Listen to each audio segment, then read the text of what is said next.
Kairana seat से वहां पर नाहिद हसन पीछे चल रहे हैं। मृगांका सिंह 3000 वोट से आगे चल रही हैं। आ चुकी हैं 3000 वोट से। ये भी एक नाक की लड़ाई वाली सीट थी और वहां पर दिखाई पड़ा नाहिद हसन को लेकर के समाजवादी पार्टी के ऊपर लाखों लांछन लगे, उनसे लगातार सवाल पूछे गए। सबन जी, सच में नाहिद उसके जो समीकरण के बावजूद हार जाते हैं तो फिर लॉ एंड ऑर्डर इशू होगा वहां पे।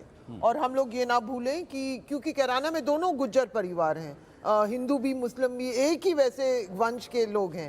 और बहुत इंटरेस्टिंग वहाँ की कहानियां हैं।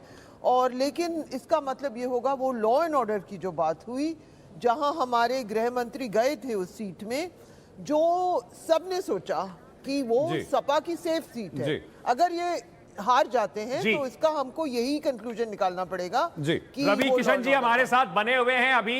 अच्छा, रवि किशन जी चले गए। रवि किशन जी के पास जाना था।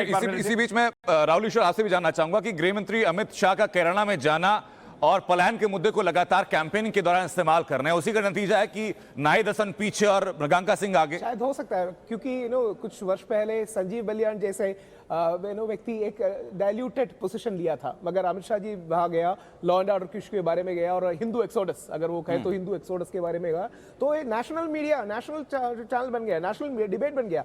हमारे केरला में भी इसी पे एक डिबेट हुआ था, क्योंकि एक वेरी सेंसिटिव इश्यू है। सो कंसोलिडेशन हुआ है, मैं पोलराइजेशन एक नेगेटिव वर्ड है, कंसोलिडेशन जरूर हुआ है कई कई जगह। और कंसोलिडेशन के ऊपर मोदी जी का ब्रांड काइंड ऑफ इंक्लूसिव, सबका साथ सबका विकास, और योगी जी का स्लाइटली राइट लीनिंग और सेंटर राइट लीनिंग पोजीशन का भी। लेकिन उसमें थोड़ा हमें अब ये भी देखना पड़ेगा, क्योंकि अगर ऐसा होता तो शायद समाजवादी पार्टी और नीचे आती, लेकिन कहीं ना कहीं उनको भी अगर देखा जाए तो अखिलेश यादव के लिए 100 सीट से ज्यादा का अगर बढ़ोतरी हो रही है तो उनके लिए।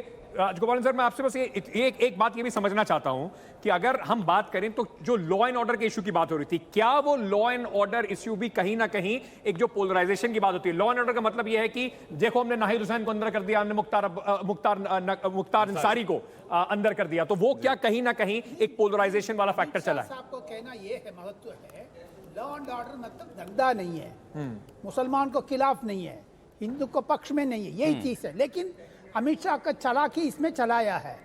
आरएलडी का लीडर जयंत चौधरी को अखिलेश से अलग कर दिया और बहम बना दिया बीच में, इसीलिए मुसलमान वोट आरएलडी को नहीं गया है।